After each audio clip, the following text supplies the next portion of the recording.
नमस्कार, आप देख रहे हैं 4 PM और मैं हूं आपके साथ निधि तिवारी। जब से बिहार में नीतीश कुमार ने मुख्यमंत्री पद की शपथ ली है, तभी से एनडीए में भूचाल आ गया है। एक तरफ जहां नीतीश कुमार मोदी के पैर पकड़ते हुए नजर आ रहे हैं, तो वहीं महाराष्ट्र में एनडीए में उथल-पुथल मची हुई है।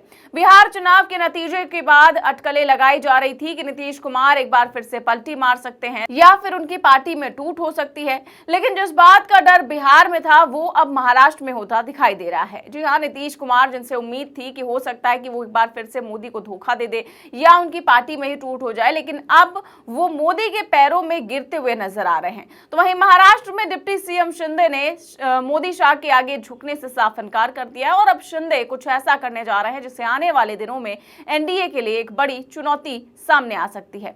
तो आखिर महाराष्ट्र में ऐसा क्या होने वाला है और क्यों नीतीश कुमार मोदी के पैरों में गिरते हुए नजर आ रहे हैं, सब कुछ बताएंगे आपको इस वीडियो में। तो बिहार चुनावों के नतीजों के बाद से ही एनडीए में खींचतान दिखाई दे रही है। बिहार में अटकलें लगाई जा रही थी कि नीतीश कुमार को भाजपा ठिकाने लगाकर अपना मुख्यमंत्री बना सकती है। कहा जा रहा था कि भाजपा शिंदे वाला हाल नीतीश का करने वाली है, लेकिन नीतीश के आगे मोदी की एक ना चली और मोदी शाह को अंत में हार कर नीतीश को ही मुख्यमंत्री बनाना पड़ा। पर अब लगता है कि नीतीश को देखकर शिंदे की अकल ठिकाने आ गई है, क्योंकि शायद अब उनको एहसास होने लगा है कि मोदी शाह ने उनके साथ खेला कर दिया है। यही वजह है कि वो बार बार दिल्ली के चक्कर काट रहे हैं। जी हाँ, महाराष्ट्र के उप मुख्यमंत्री और शिवसेना प्रमुख एकनाथ शिंदे पिछले महीने में 2 बार केंद्रीय गृह मंत्री अमित शाह से मुलाकात कर चुके हैं। पिछले साल विधानसभा चुनावों में महायुति की जीत के बाद से शिंदे अमित शाह से 1 दर्जन से ज्यादा बार मिल चुके हैं और पिछले महीने ही उन्होंने अमित शाह से 2 बार मुलाकात की और अब बुधवार को फिर से शिंदे ने अमित शाह से मुलाकात की, जहां बताया जा रहा है कि उन्होंने प्रदेश भाजपा अध्यक्ष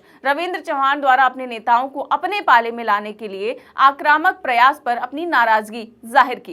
खासकर कल्याण डोंबिवली इलाके में जो उनके बेटे और सांसद श्रीकांत शिंदे का गढ़ है।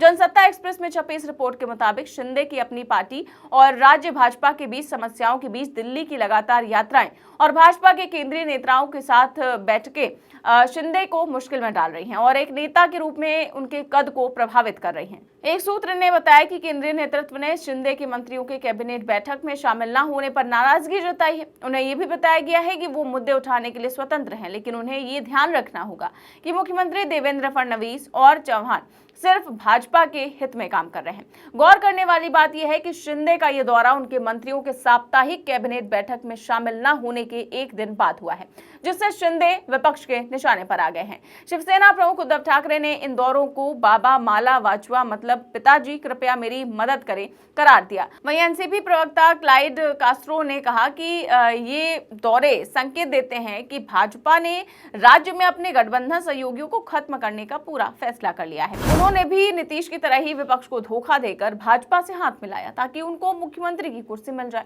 कुर्सी मिली भी, लेकिन अगले चुनाव होते ही उनको डिप्टी सीएम बना दिया गया। वहीं नीतीश जैसे शातिर राजनेता के आगे मोदी शाह को झुकना पड़ा और नीतीश एक बार फिर से मुख्यमंत्री की गद्दी पर काबिज हो गए। मतलब शिंदे नीतीश के सामने कच्चे खिलाड़ी निकले, लेकिन अब मुख्यमंत्री बनने के अरमान तो उनके अभी भी जिंदा है। भाजपा भी एकनाथ शिंदे की लगातार मुख्यमंत्री बनने की आकांक्षाओं से वाकिफ है। इसी को लेकर जनसत्ता एक्सप्रेस से बात करते हुए एक नेता ने कहा कि केंद्रीय नेतृत्व का मानना है कि भाजपा के 132 विधायकों को देखते हुए मुख्यमंत्री पद की उनकी इच्छा पूरी करना असंभव है। साथ ही हम जानते हैं कि हमें शासन में परिणाम दिखाने होंगे। इसके लिए फडणवीस को व्यवस्था को सुव्यवस्थित करने और पारदर्शिता और जवाबदेही लाने के लिए कुछ कड़े फैसले लेने होंगे।